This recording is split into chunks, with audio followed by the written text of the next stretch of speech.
फिलिस्तीन के बच्चों की आवाजें सुन लेते। तुम्हारे कानों में अगर वो मुल्के शाम के बच्चों की चीख आई होती, रात पूरी बेकरारी में गुजर जाती।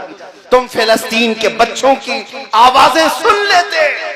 बरसों हो गए मेरे अजीजों, एक रोटी का टुकड़ा भी अगर उनको मिल जाए तो छीना झपटी करते हैं। यहाँ तुम शादियों में खाने गटर और नालियों में फेंक देते हो। मुझे खुद याद है, आज से 4 साल पहले की बात, इराक में बगदाद शरीफ में 11वीं के मौके पर हम हाजिर थे। हमारे जितने साथी थे 11वीं करना चाह रहे थे। हमने कहा 11वीं करेंगे, पकाएंगे, हम ही खाएंगे, जितने खा रहे हैं वही खाएंगे। अल्लाह ने सबको आपको खिलाया है। आओ रिफ्यूजी कैंप में, जो जंगों में जिनके घर तबाह हो चुके, झोपड़ियां डालकर रह रहे हैं, हम बकरे काटते हैं, उन तक गोश्त पहुंच जाए, ये सबसे बड़ी 11वीं है। लोगों ने 13 बकरे काटे थे। मैं सिर्फ एक बात आपको बता रहा हूं, हम झोलियों में भर भर करके रिफ्यूजी कैंप गए थे और ले जाकर के जब तकसीम करने के लिए आए, वो बच्चे ऐसे लिपट पड़े थे कि हमारे कपड़े फट गए, सिर्फ एक एक टुकड़ा गोश्त का लेने के लिए।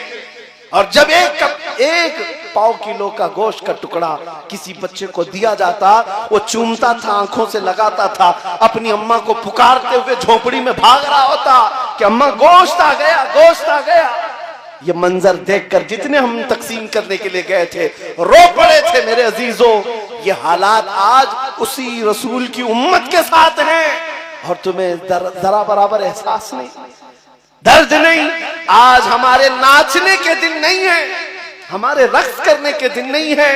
नौजवानों को नाचते हुए रक्स करते हुए देखते हैं तो दिल के अंदर अजीब सी कैफियत पैदा होती है। इस्लाह मुआशरा का ये बहुत बड़ा पिल्लर है।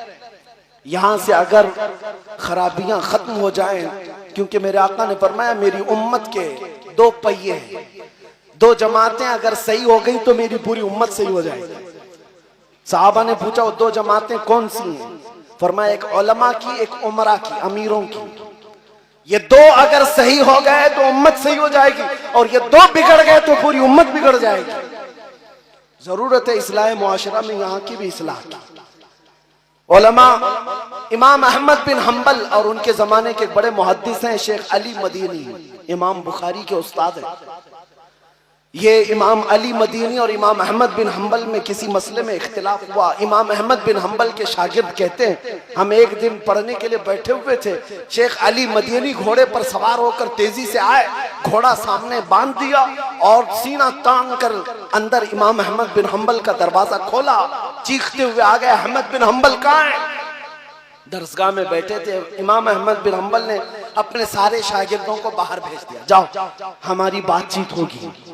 ये है बड़े उलमा की बात। छोटों को पहले बाहर कर दिया, जाओ हमारी बात होगी। दोनों बड़े मुहद्दिस हैं। इमाम अहमद बिन हम्बल जिनको 5 लाख हदीसें याद है, शेख अली मदीनी इनको भी लाखों हदीसें याद है। दोनों एक कमरे के अंदर दरवाजा बंद करके बातचीत कर रहे हैं। शागिर्द कहते हैं आवाज इतनी बुलंद हो गई थी, हमें लगता था कि अब मारपीट हो जाएगी, हाथापाई की नौबत आ जाएगी, इतना तेज आवाज अंदर से आ रही थी। थोड़ी देर के बाद आवाज ठंडी होने लगी, पस्त होने लगी, बंद हो गई आवाज, दरवाजा खुल गया। शागिर्द कहते हैं हमने दरवाजा खोला तो शेख अली मदीनी गुस्से में उठकर जा रहे थे और इमाम अहमद बिन हम्बल भी उनके पीछे पीछे जा रहे थे। जब शेख अली मदीनी घोड़े पर चढ़ने लगे, इमाम अहमद बिन हम्बल अपने दोनों हाथ उनके पैर के नीचे रखते हैं।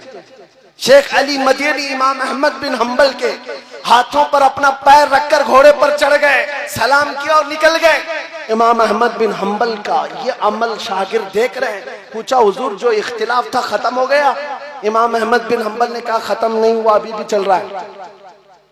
मैं उनको कायल नहीं कर सका, उन्होंने मुझे कायल नहीं किया, इख्तिलाफ अभी भी बाकी है। शागिर्दों ने पूछा अंदर इतना चीखम पुकार हो रही थी, हाथापाई की नौबत आने वाली थी, ऐसा लग रहा था। और जब दरवाजा खुला तो आप बाहर निकलकर उनके पैर के नीचे अपने हाथ रख रहे हैं, ये क्या मामला है? अगर इख्तिलाफ है तो फिर हाथ क्यों रखा उनके नीचे? इमाम अहमद बिन हम्बल ने कहा ए लोगों, मेरे शागिर्दों, इख्तिलाफ अलग चीज है, तुम अली मदीनी को नहीं जानते, वो मुहद्दिस हैं। मैंने तो सिर्फ हाथ रखा, उनके तलवों के नीचे की मिट्टी सुरमा लगाने के काबिल है। ये हमने मिस्र में पढ़ा था, अदबुल इख्तिलाफ की कोई चीज है। उलमाए ज़वील एहतराम, आज इख्तिलाफ करने का हक है, लेकिन अदब के साथ, एहतराम के साथ अगर बाकी रहता तो कौम इस तरह मुंतशिर ना होती। आज हर कोई अलग अलग झंडा लेकर अपने अपने हलके में, इन बेचारों को कुछ पता ही नहीं, लेकिन ये बड़े बड़े मसलों में जायज नाजायज के नारे लगाते हुए घूम रहे हैं और बड़े बड़े उलमा का ईमान नाप रहे हैं। ये खराबियां यहां से दर आई, इसलिए मैंने ये दो बातें अर्ज करनी पड़ी। बहरहाल जो कुछ बयां हुआ वो आगाज़ बाब था, इसलिए कि इस्लाह मुआशरा एक ऐसा तवील बाब है जिसको शुरू करने के बाद इख्तिताम नजर नहीं आता। खुलासा कलाम फिर से मैं यही कहूंगा, आज के इस रात में हम ये अहद करते हैं जो आला हजरत ने फरमाया, उन्हें जाना उन्हें माना, न रखा गैर से काम, लिल्लाहिल हम्द में दुनिया से मुसलमान गया। अगर हुजूर पाक सल्लल्लाहु तआला अलैहि वसल्लम की तरफ हम सब जमा हो जाए, वो एक नाम काफी है हमारे इत्तिहाद के लिए, वो एक नाम काफी है हमारे इख्तिलाफात को मिटाने के लिए। हम सबको अगर ये एहसास हो जाए, सिलसिले दसियों क्यों ना हो जाए, ये नहरें हैं, सब उस मदीने के समंदर में जाकर जमा हो जाते हैं। तो उस समंदर से अगर प्यार हो जाए तो इतने झगड़े और फसादात मोहल्लों में कभी नजर ना आएंगे, इतने बुराइयां नहीं आएंगी। इसलिए अजीजा निगरामी, जड़ की तरफ तवज्जो दो। अगर जड़ तुम्हारी मजबूत हो जाए तो फिर इंशाअल्लाह हमारे जैसों को आकर के तुम्हारी इस्लाह की बात करने की जरूरत भी नहीं पेश आएगी।